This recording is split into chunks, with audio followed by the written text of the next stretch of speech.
Hey everybody, it's Beth. Welcome to Infinite Garden. Today's video is a lookbook of different colors on me with my silver hair. I, like a lot of you, when I decided to let my gray hair show and grow in, I found that old familiar colors and clothes in my wardrobe looked kind of different on me with the silver hair compared to the different hair colors I've had in the past. I'll link to videos if you want to see some slideshows of how I used to wear my hair. Just for basic reference, I consider myself in the Color Me Beautiful world to be a dark autumn. My skin tone is a light medium neutral and my eyes are a dark greenish brown, but they are hazel more than they are brown. So those are my kind of basic coloring stats as I see them. So please sit back, enjoy, get a cup of tea, and I'll have timestamps below for different colors. And we'll begin with a color show. Black has been my go-to wardrobe staple my entire life. I turned 18 in the middle of the 1990s when black was absolutely king. My hair was a dark brown and I've always felt extremely comfortable in black. As I've made my way through the work world in a generally business formal context, black has been an appropriate choice the whole way through. I really lean heavily on this color. I still love black. I think light gray can be stunning. I do like having a little bit of medium gray contrast. I think there's a risk that someone with silver hair might be a little washed out by light gray, so I do like having some of these deeper contrasting details just to provide a little bit of depth and contrast. I've been rediscovering the wonders of charcoal gray. I like that it provides depth like black does, which I do think helps balance out my deeper colored eyes.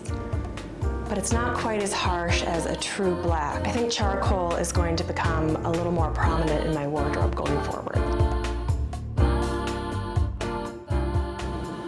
I'm loving how white looks with my silver hair.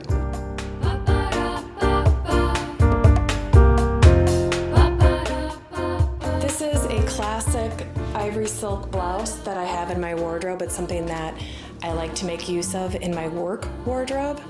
Now with my silver hair, I'm finding I don't know if ivory is as flattering as it was when I was a blonde or had a kind of warmish red hair. It was always a go-to. Now with my bright silver hair, I'm not sure it flatters me the same way that bright white does. I'm backing up for this one. This is a ochre gold silk camisole I have in my wardrobe. This is a color I don't wear very much. I haven't found it flattering very much in the past, but I do really like how it pairs with a navy cardigan. It's very beautiful that way. I'm still not sure that this is a color I'm going to be reaching for beyond this particular capacity. This is more of a clay color. This is a color that has more red in it than the ochre of the silk cami.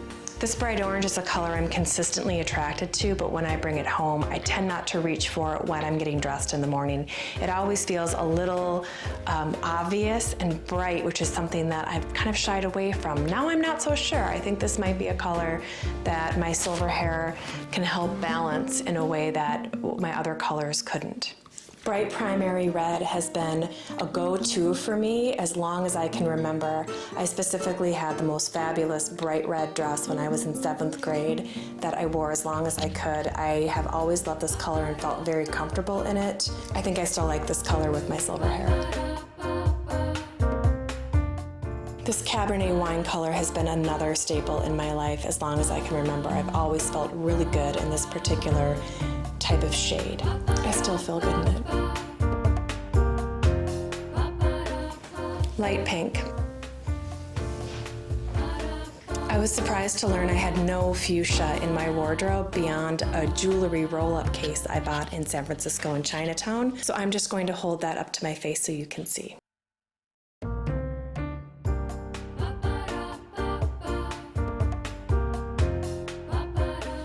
This is a shell meant to be worn under a jacket in a coral pink. I'm enjoying this color.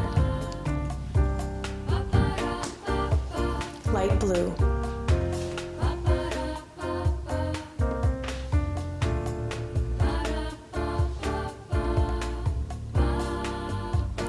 Vivid royal blue.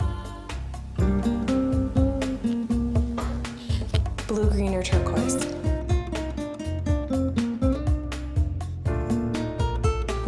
colors closest to my heart, classic navy blue.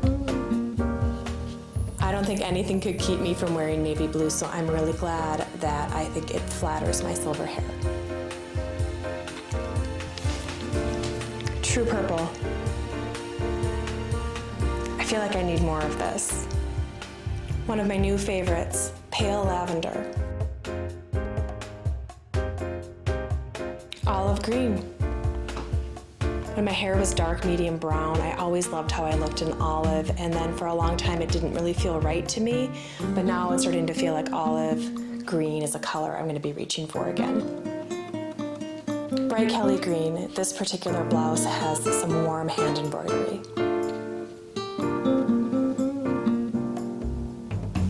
Emerald green.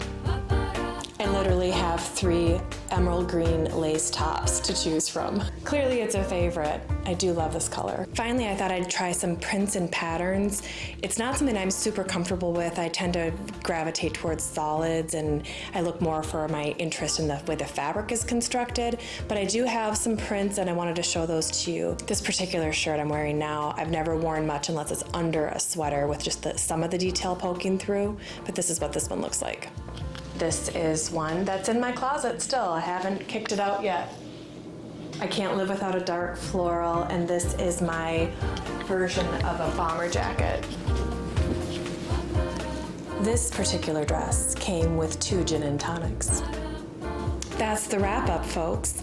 I'm going to complete this video in one of my all-time favorite garments. This is a 1980s Oleg Cassini beaded blouse, batwing sleeve, with iridescent sequins paillettes coming across the top.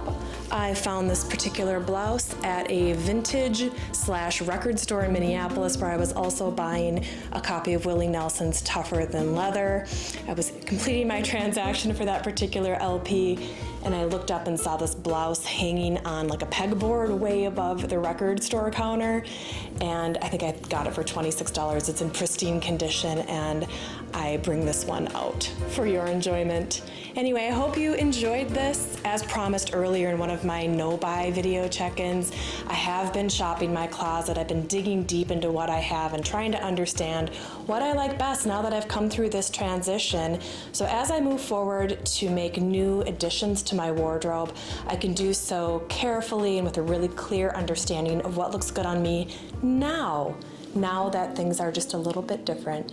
Anyway, I hope you enjoyed this, and I hope you all have a really, really great week ahead. Thank you so much for watching. Talk soon.